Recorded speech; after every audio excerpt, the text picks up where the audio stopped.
యేసుక్రీస్తు నామంలో బెతస్తా విడుదల పరిచర్య తరపున మీకు ప్రేమపూర్వకమైన వందనాలు. దేవుడు తన మహాకృపను బట్టి ప్రతి ఉదయం ఈ రీతిగా మీకు దేవుని వాక్యాన్ని అందించేటువంటి ధన్యతనిచ్చినందుకు దేవుని కృతజ్ఞతాస్తుతులు చెల్లిస్తూ ఉన్నాను. ఇది నా వాక్య ధ్యానము. యెహోవా దయాళుడు, ఆయన కృప నిత్యముండును, ఆయన సత్యము తరతరములుండును. కీర్తనల గ్రంథం 1వ అధ్యాయం 5వ వచనం. ఆనందం, కృతజ్ఞతార్పణకు మరిన్ని గొప్ప కారణాలు.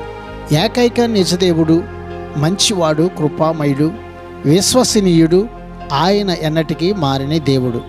ఇంత గొప్ప దేవునికి కృతజ్ఞులమై ఆయనను ఆరాధించి ఆయన నామమును మహింపరచుట మనకెంతో ధన్యత. ప్రార్థన. సకల ఆశీర్వాదములకు కారణభూతుడువైన మా ప్రియ పరలోకపు తండ్రి యేసయ్య, నీ మహాకృపను బట్టి ప్రేమించి మరొక నూతన దినాన్ని మాకు ఇచ్చినందుకు నీకు వందనాలు, స్తోత్రాలు చెల్లిస్తూ నీ కృపలో మేము నిత్యము జీవించినట్లుగా, నీ సత్యములో స్థిరపరచబడినట్లుగా మమ్మల్ని అందరిని కూడా ఈ దినాన నీ సన్నిధికి సిద్ధపరచమని యేసు పరిశుద్ధ నామములో ప్రార్థించి అడిగి వేడుకుంటున్నాము తండ్రి. ఆమెన్.